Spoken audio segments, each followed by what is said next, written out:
नमस्कार मित्रों, स्वागत है आप सभी का आपके अपने YouTube प्लेटफॉर्म राजस्थान क्लासेस पर। मैं आदर्श कुमावत आप सभी के लिए लेकर आ रहा हूं पूरे 45 प्रश्नों का पशुपालन पार्ट बी का मॉडल पेपर, जो कि हूबहू पेपर जैसा ही देखने को मिलेगा आज। और आज आपको कितने प्रश्न सही करने हैं वो आपके लिए टारगेट रहेगा दोस्तों। 45 में से आप कितने प्रश्न सही करेंगे ये आपके लिए टारगेट है। और पशुपालन पार्ट बी का कंप्लीट पेपर है दोस्तों। आपके जो भी 25 से 30 टॉपिक है ना, उन सभी टॉपिक्स में से एक दो प्रश्न हमने उठा कर लिए हैं। और आपसे निवेदन रहेगा कि आप इस पेपर को पूरा देखने के बाद शेयर जरूर करेंगे। ये बड़ी सुपर फास्ट क्लास होने वाली है। और अगर आपके लिए 15 मिनट में 45 प्रश्न हो रहे हैं तो फिर क्या ही चाहिए बताइए दोस्तों। पूरे 45 प्रश्न और बड़े शानदार होने वाले हैं। और अनुत्तरित प्रश्न भी हम देखेंगे साथ में। जैसे आप देख पा रहे हैं ना, यहाँ पे देखो कि भाई ऑप्शन जो ई है ना आपका, ये भी देखने वाले। तो पूरा ऑथेंटिक मतलब यूँ नए अंदाज के अनुसार हम पढ़ने वाले हैं। चलिए दोस्तों, देखिए पशु परीक्षर एग्जाम के लिए अगर आप पूरे 20 मॉडल पेपर डाउनलोड करना चाहते हैं पूरे 150 प्रश्नों के, तो फिर आपको टाइप करना होगा गूगल में जाके rajasthanclasses.in अगर आप लिख देंगे तो आपको अपनी वेबसाइट मिल जाएगी। यहाँ पे आपको फ्री ऑफ कॉस्ट जो है ये सेक्शन मिल जाएगा दोस्तों।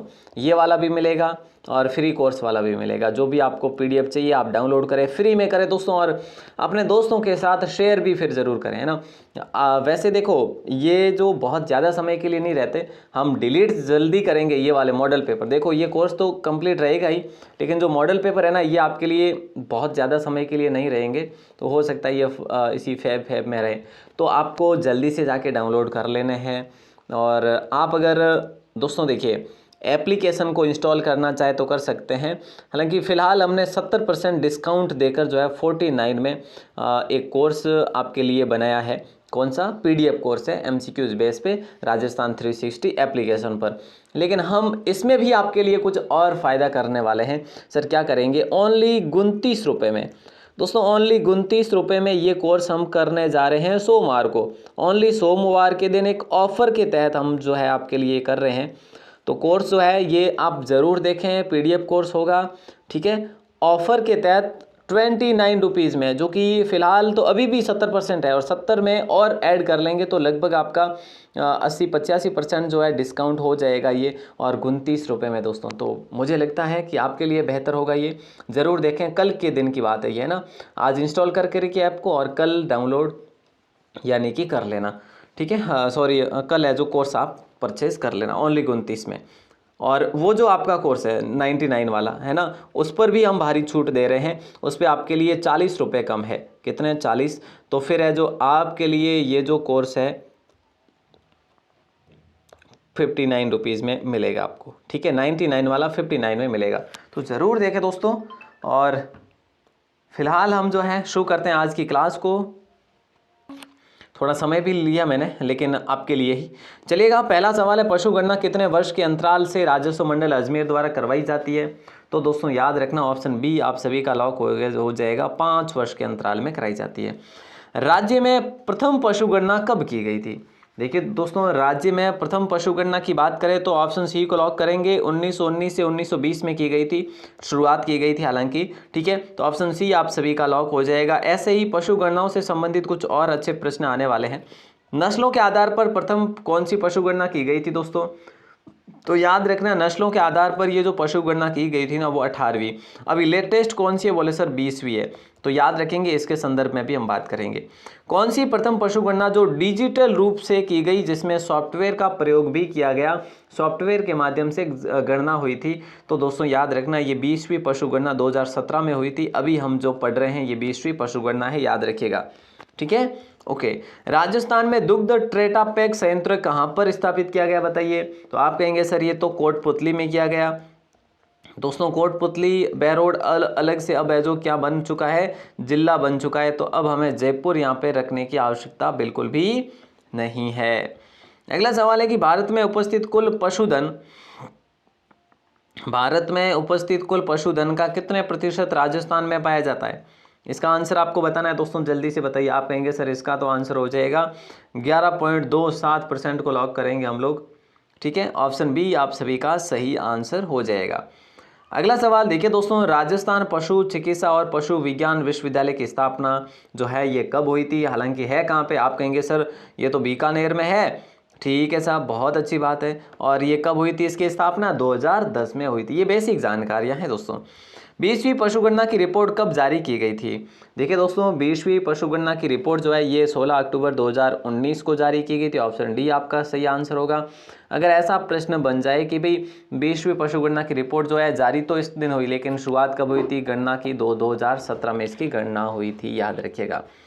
अगला सवाल देखिए, राज्य की कुल जीडीपी में पशुधन और मत्स्य का कितने प्रतिशत योगदान है? ये सवाल हमने पहले भी एक मॉडल पेपर के तहत पढ़ा था दोस्तों, है ना। तो राइट आंसर आप सभी का हो जाएगा 4.11% तो है आपके पशुधन का और 1% ओनली है मत्स्य का। तो याद रखेंगे, बड़ा लाजवाब सवाल है। ऑप्शन ए आपने लॉक करा है।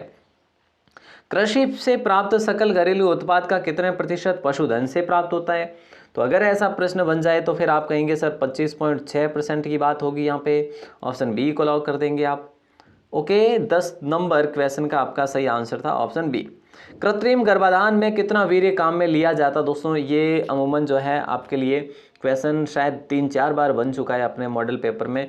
0.5 से लेकर 2 ml का प्रयोग लिया जाता है कृत्रिम गर्भाधान में वीर्य का उपयोग। ठीक है। गाय भैंस की नाड़ी गति किस धमनी से ज्ञात की जाती है? देखिए दोस्तों, गाय और भैंस की धमनी नाड़ी गति जो है एक ही धमनी के माध्यम से ज्ञात की जाती है, वो है कॉक्सीजियल। कॉक्सीजियल को लॉक करेंगे। ऑप्शन सी आप सभी का सही आंसर होगा। बेहतरीन सवाल होगा, इंपॉर्टेंट सवाल होगा। अगला सवाल है, भेड़ बकरी की नाड़ी गति किस धमनी से ज्ञात की जाती है? भेड़ बकरी की नाड़ी गति जो है ये आपके फेमोरल धमनी के माध्यम से ज्ञात की जाती है। दोस्तों जो गाय भैंस की बात करी हमने, कॉक्सीजियल गाय भैंस है ना, और फेमोरल धमनी भेड़ बकरी, छोटा नाम है वो बड़ा नाम है, तो बड़े भैंस गाय और छोटे भेड़ बकरी। ओके, क्लियर है सर। तो अब घोड़े की नाड़ी गति किस धमनी से ज्ञात की जाती है? इसका आंसर क्या होना चाहिए? आप कहेंगे सर घोड़े की धमनी गति तो हम करेंगे फेसियल धमनी से, है ना, फेसियल धमनी। तो याद रखिएगा, अच्छा क्वेश्चन है, इंपॉर्टेंट क्वेश्चन है। ऑप्शन डी आप सभी का लॉक होगा। पशु के ब्याने के कितने सप्ताह बाद अधिकतम दूध उत्पादन होता है? ये एवरेज सभी पशुओं के बारे में पूछा जा रहा है। तो 8 से 10 दिन बाद जो है, सप्ताह बाद जो है अधिकतम दूध उत्पादन देता है। ये बड़े जैसे गाय भैंस के बारे में लगभग है। ठीक है। तो हालांकि ये एवरेज है, सभी के बारे में पूछा जा रहा है रेशियो निकाल के। अगला सवाल है कि पशु के कौन से ब्यात में सर्वाधिक दूध उत्पादन होता है? अब राइट आंसर जो होगा वो 3-4 ब्यात में जो है सब, मतलब 2 तो हो ही जाने चाहिए, तीसरे या चौथे में जो है ये अधिक जो है दूध उत्पादन करते हैं पशु। अगला सवाल है, भारतीय डेयरी निगम की स्थापना दोस्तों कब हुई थी बताइए? भारतीय डेयरी निगम की स्थापना जो है आप सभी का राइट आंसर होगा 13 जनवरी को हुई थी। 13 जनवरी 1970 को हुई थी, याद रखेंगे 13 जनवरी 1970 को याद रखेंगे। राजस्थान कोऑपरेटिव डेयरी फेडरेशन की स्थापना कब हुई? देखिए जरा ध्यान दीजिए, भारतीय डेयरी की बात करें, डेयरी की बात आए तो 70 करेंगे, कोऑपरेटिव डेयरी फेडरेशन की बात आए तो फिर 78 करेंगे क्या? हाँ सर, हम करेंगे 77-78 को लॉक करेंगे, है ना, जब माडा की शुरुआत भी हुई थी उसी समय। राजस्थान राज्य डेयरी विकास निगम की बात करें तो फिर विकास निगम की सर अगर बात कर लेंगे तो फिर हम कर लेंगे अपने 1975। देखो साहब, यहाँ पे 3 सवाल बन रहे हैं। ठीक है, कौन सा? एक तो आपका डेयरी निगम, कौन सा? भारतीय डेयरी निगम, तो उसके बारे में हमने पढ़ा कि 1970 होगा। ठीक है, 1970 होगा। कोऑपरेटिव डेयरी की बात करें, कोऑपरेटिव डेयरी की हम बात करें तो फिर हम क्या करेंगे? बोले सर आपको करना होगा 77-78, है ना, 77-78 कर लेंगे आप। और जब आपसे राज्य डेयरी विकास पूछे, राज्य डेयरी विकास निगम की स्थापना, तो फिर आपको करना होगा 75। तो ये 3 प्रश्न जो है आपको अच्छे से याद रखने हैं, इंपॉर्टेंट सवाल है। अगला सवाल देखते हैं, आइएगा। अगला सवाल है कि भारत को पशु प्लेग मुक्त कब घोषित किया गया था? तो आपका आंसर क्या हो जाना चाहिए? पशु प्लेग जो है कब घोषित किया गया? तो आप कहेंगे सर ये किया गया था, हाँ, भारत को पशु, एक क्वेश्चन जो है ना यहाँ से निकल चुका है, हालांकि हम एक एक्स्ट्रा पढ़ लेंगे, कोई ना। भारत को पशु प्लेग मुक्त जो है ना ये घोषित किया गया था, आपका ऑप्शन जो है सी, यानी कि 28 जून 2011 को, है ना। ऑप्शन सी को आप लोग लॉक कर देंगे। सांड के वीर्य का पीएच मान जो है ना ये कितना होता है दोस्तों? तो याद रखना ऑप्शन जो है डी आपका लॉक हो जाएगा 6.8%। पीएच मान, सॉरी परसेंट नहीं, पीएच मान जो है 6.8 होता है। पशुशाला में पशु बांधने की कौन सी विधि सबसे अच्छी मानी जाती है बताइए? तो पूंछ से पूंछ विधि को लॉक करेंगे, पूंछ से पूंछ विधि को लॉक करेंगे। ऑप्शन ए आपका करेक्ट राइट आंसर होगा। अगला सवाल है कम उम्र, देखिए ज़रा ध्यान दीजिए कि कम उम्र के पशुओं के चुनाव की कौन सी विधि सर्वोत्तम मानी गई है। तो राइट आंसर जो है आप सभी का क्या होगा, बोले सर वंशावली हो जाएगा। ठीक है, ओके, अच्छा क्वेश्चन है, ऑप्शन ए को आपने लॉक किया है। बिल्कुल। अगला सवाल है अंगोरा ऊन किससे प्राप्त होती है। अंगोरा ऊन जो है ना ये किससे प्राप्त होती है, तो खरगोश से होती है। ऑप्शन सी को लॉक करेंगे, अंगोरा ऊन। इसके बारे में हम ऑलरेडी पढ़ भी चुके हैं। राजस्थान की सबसे पुरानी डेयरी कौन सी है। देखिए दोस्तों इन सभी के बारे में हम पढ़ चुके हैं कि भाई वो ये डेयरियाँ कहाँ कहाँ पर है। राजस्थान की सबसे पुरानी डेयरी की संदर्भ में बात करें तो ये आपकी पद्मा डेयरी है। और तो देखिए ये चीज़ें भी आपको पता होनी चाहिए कि पद्मा डेयरी जो है ये कहाँ पे है, बोले सर आपके ये पद्मा डेयरी जो है अजमेर में है। सरस डेयरी की बात करें दोस्तों तो ये जयपुर में है। हालांकि अपना सही आंसर तो पद्मा हो ही गया। गंगमूल की बात करें तो हम करेंगे सर हनुमानगढ़ में है गंगमूल तो। और उर्मूल की बात करें तो हम करेंगे बीकानेर। तो यहाँ से रट लीजिएगा उर्मूल उर्मूल बीकानेर बीकानेर उर्मूल बीकानेर। सरस की बात करें सरस जयपुर है, सरस जयपुर है। पद्मा की बात करें पद्मा अजमेर है, अजमेर पद्मा। गंगमूल हनुमानगढ़। ठीक है, याद रख लेंगे। और अगला सवाल राज्य की प्रथम महिला दुग्ध उत्पादक सहकारी समिति कहाँ पर अवस्थित है। तो दोस्तों याद रखना ऑप्शन बी आपका लॉक हो जाएगा, भोजूसर में। नवजात बछड़े को उसके शरीर भार का कितना खीस पिलाना चाहिए या पिलाते हैं, तो याद रखना है आपको कि 1/10 भाग। दोस्तों ऑप्शन डी आपका लॉक आंसर हो जाएगा। ये सवाल भी हमने कई बार अपने मॉडल पेपर्स में पढ़े भी हैं। नवजात बच्चे को सर्वप्रथम पिलाया जाता है, तो बताइए दोस्तों क्या पिलाया जाता है। बोले सर खीस पिलाया जाता है ऑप्शन, और कितना पिलाया जाता है, तो 1/10 भाग पिलाया जाता है। तो ऐसे में भी आपको याद रखना है।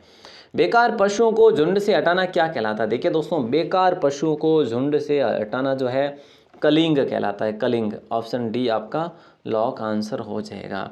अगला सवाल है कि पशुओं में स्थायी दांत ज्ञात करने का सूत्र कौन सा है। तो राइट आंसर आप सभी का हो जाना चाहिए सर, बी ऑप्शन होगा। और दोस्तों देखो मैंने आपको क्या बताया, अगर आप इसको नोट करते हैं तो आपको रिवीजन के दौरान जो है ये बहुत महत्वपूर्ण ये जो नोट्स हैं काम आने वाले हैं। और मैं यही कहूँगा, बार बार यही कहूँगा कि अगर आप इसके नोट्स बनाते हैं वन लाइनर अप्रोच में तो फिर बल्ले ही बल्ले हैं, मतलब रिवीजन के दौरान बहुत काम आने वाले नोट्स होंगे। चलिए पशुओं में स्थायी दांतों की संख्या कितनी होती है दोस्तों, तो याद रखना पशुओं में स्थायी दांतों की संख्या 32 होती है। ठीक है, कितनी 32। भेड़ बकरी में अस्थायी दांतों की संख्या कितनी होती है दोस्तों। देखिए भेड़ों में भेड़ व बकरी में अस्थायी दांतों की जो संख्या होती है ना वो होती है आपके 20, ओनली 20। ऑप्शन ए का लॉक करेंगे। पूर्ण दूध में वसा और एसएनएफ की मात्रा कितनी पाई जाती है। पूर्ण दूध अगर हो तो और उसमें वसा और एसएनएफ की मात्रा आपसे पूछ ले तो आपका आंसर क्या होना चाहिए, 3.25 और 8.5%। ठीक है, तो ये दोनों जो है अलग अलग है, ये एसएनएफ है और ये जो है आपका वसा है जो चिकनाहट हम कहते हैं जिसे। ऑप्शन ए आपका लॉक आंसर हो जाएगा। दूध में पीला रंग क्यों होता है दोस्तों, किस कारण होता है पीला रंग दूध में। तो आप कहेंगे सर कैराटीन की वजह से होता है पीला रंग दूध में। ओके, अगला सवाल है दूध में सफ़ेद रंग किस कारण पाया जाता है। तो देखिए दोस्तों दूध में सफ़ेद रंग की बात करें तो ये कैसीन के कारण पाया जाता है। देखो पीला रंग की बात करें केराटीन की वजह से, सफ़ेद रंग की बात करें कैसीन की वजह से। तो ये चीज़ें भी आपको याद रखनी होगी। अगला सवाल देखिए आइएगा मेरे साथ, दूध में कौन सी प्रोटीन का पाचन होता है। दूध में कौन सी प्रोटीन का पाचन होता है, तो आप कहेंगे सर ऑप्शन डी को लॉक करेंगे। केसिन है, लैक्टोएलुबुलिन है, एल्बुलिन है या लैक्टोग्लूबुलिन है, यानी ऑप्शन डी को लॉक करेंगे, सारे के सारे हैं। दूध में कौन सी प्रोटीन का पाचन नहीं होता। देखिए दोस्तों दूध में कौन सी प्रोटीन का पाचन नहीं होता, अब देख लो साहब, ग्लूबुलिन, एल्बुमिन है ना, इलास्टिन या उपरोक्त सभी, किसका नहीं होता। तो आप कहेंगे सर इसमें तो इलास्टिन का नहीं होगा है ना, बाकी ग्लूबुलिन होगा, एल्बुमिन होगा, बिल्कुल देख लो ये एल्बुमिन है ना, ग्लूबुलिन है ना। तो ये जो आपको ध्यान रखना है, इलास्टिन नहीं होगा। ओके दोस्तों, हालांकि केसिन भी होगा। दूध प्रोटीन में केसिन की मात्रा अगर है तो फिर कितनी होती है, इसका आंसर बताना है आपको। दूध प्रोटीन में केसिन की मात्रा कितनी होती है, आप कहेंगे सर 80%। क्या बात है, बहुत बढ़िया दोस्तों, 80% की बात करते हैं तो फिर बहुत ज़्यादा ही है, सॉरी। हाँ, अगला सवाल देखिए, पूछा जा रहा है कि दूध में प्रोटीन किस रूप में पाया जाता है दोस्तों। तो दूध में प्रोटीन जो है ना ये पाया जाता है पायस और कोलाइड के रूप में। ऑप्शन डी आपका करेक्ट आंसर हो जाएगा। अगला सवाल देखिए 41 नंबर है कि किस पशु के दूध में सर्वाधिक प्रोटीन पाई जाती है। किस पशु के दूध में सर्वाधिक प्रोटीन पाई जाती है? तो याद रखेंगे कि सर भेड़ जो है, भेड़ पशु के दूध में सर्वाधिक प्रोटीन पाई जाती है, सर्वाधिक। अगला सवाल है कि दुग्ध, ऑप्शन बी को लॉक करेंगे, ठीक है। हाँ, दुग्ध मूल्य निर्धारण किससे किया जाता, बताइए। दुग्ध मूल्य निर्धारण किससे किया जाता दोस्तों? तो राइट आंसर आप सभी का हो जाएगा ऑप्शन सी कि सर वसा से किया जाता। ओके साहब, ठीक है, क्लियर है। दूध निकालने की सर्वोत्तम विधि कौन सी है? ये सवाल तो आपका 101% पूछा जाएगा ये अपने पेपर में, तो फिर रट ही लीजिएगा ना। दुग्ध निकालने की सर्वोत्तम जो विधि है वो है आपके, देखो, पूर्ण हस्त दोहन विधि सबसे अगर बेस्ट है तो। और फिर यहाँ पे इन्होंने माना है कि ऑप्शन डी होगा, तो ऑप्शन डी कैसे होगा कि छुटकी विधि भी अच्छी है और पूर्ण भी अच्छी है, तो ये दोनों सर्वोत्तम मानी जाती है। ऑप्शन ए भी सही आंसर होगा, यानी डी को लॉक कर देंगे, है कि ना। ओके सर, कर लीजिए। ओके, अगला सवाल है भेड़ में दूध दोहन किस विधि से किया जाता है? भेड़ में दुग्ध दोहन जो है किस विधि से किया जाता है? तो राइट आंसर आप सभी का हो जाएगा ऑप्शन डी, दुग्ध जो दोहन है किस विधि से। देखो ए और बी, स्ट्रिपिंग विधि भी है, छुटकी विधि भी है, ठीक है। ऑप्शन डी आप सभी का लॉक आंसर हो जाएगा। और एक प्रश्न जिसका आंसर आपको देना है 12 के कमेंट सेक्शन में कि दुग्ध दोहन की कौन सी विधि दोषपूर्ण मानी जाती है? दोषपूर्ण जो मानी जाने वाली विधि है ना, इनमें से वो कौन सी है? दोस्तों सही से आंसर दीजिएगा, बड़े अच्छे तरीके से पढ़कर आंसर दीजिएगा, मैं वेट करूंगा। और मैंने आपको जैसा कि बताया, देखो राजस्थान क्लासेस की वेबसाइट पर आपको फ्री क्या दिया जा रहा है। वेबसाइट पर तो भैया ये फ्री दिए जा रहे हैं, ये वाली चीज़ें, है ना। ये वेबसाइट है rajasthanclasses.in, अगर आप टाइप करेंगे तो फिर। और अगर आप चाहते हैं कि नहीं मुझे 500 प्रश्नों की PDF एक ही साथ चाहिए, है ना, या फिर 200 प्रश्नों की PDF या 300 या 400 ऐसे, तो आपको ऐप पर मिल जाएंगे, वो एक साथ मिलेंगे। देखो इसमें तो आपको डिवाइड करके दिए जा रहे हैं, मतलब वेबसाइट पर। ऐप पर आपको कंप्लीट PDF मिलेगी, वो भी कल, अगर आज लेंगे तो 49 है ही, है ना, अगर लेना ही चाहो तो। बाकी कल आपके लिए जो है ऑफ़र रहेगा सुबह 10 से लेकर 5 बजे तक, दिन में ऑफ़र रहेगा। 29 रुपये में आपको कंप्लीट जो है ये पशुपालन पार्ट बी का जो है आपको सिलेबस दिया जा रहा है, तो ज़रूर देखिएगा। क्वेश्चन जो है MCQ बेस पे है, टेस्ट टाइप ही है, यूँ समझो, ज़रूर देखिए होगा। और 99 का जो कोर्स होगा ना दोस्तों, वो आपके लिए ओनली 59 में दिया जाएगा, तो ज़रूर देखिएगा, मेरे ख्याल से बेहतर है। और बाकी जो भी चीज़ें हैं आप सभी के सामने हैं। और आप अगर हमें मैसेज करते हैं अपना नाम और ज़िला लिखकर, नाम व ज़िला लिखकर यहाँ पे व्हाट्सएप पर मैसेज करते हैं, तो आपको हम ग्रुप में भी ऐड कर लेंगे, ठीक है, ताकि आप ग्रुप में बने रहें और फ्री PDF पेड PDF का लाभ उठाते रहें। ऑल द बेस्ट दोस्तों, मिलते हैं अगली क्लास में, तब तक के लिए शुक्रिया, जय हिंद, वंदे मातरम। क्लास कैसी लगी हमें कमेंट करके ज़रूर बताइएगा। धन्यवाद।